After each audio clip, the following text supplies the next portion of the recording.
Welcome back, grammar adventurers. Today we're diving into the world of conditionals.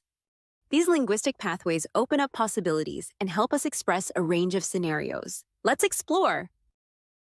Conditionals are like magical portals that connect different situations.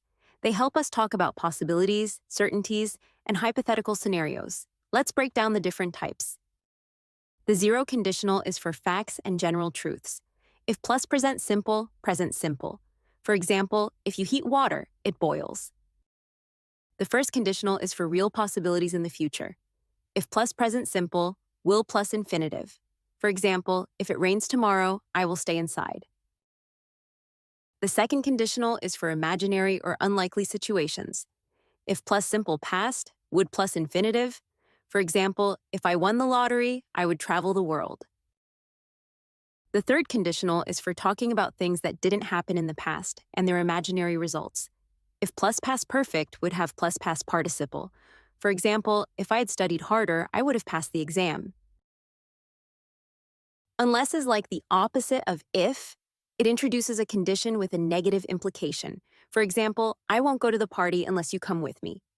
I won't go to the party if you don't come with me. Provided that, or providing that, introduce a condition that must be met for something to happen. For example, you can borrow my car provided that you return it on time.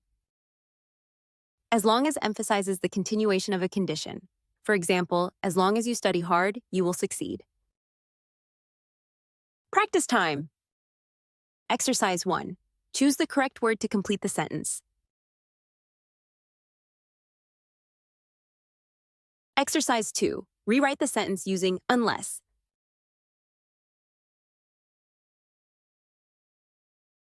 Exercise 3. Rewrite the sentence using provided that.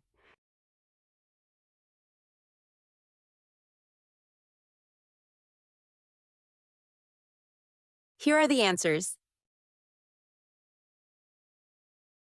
And there you have it, a deep dive into the world of conditionals.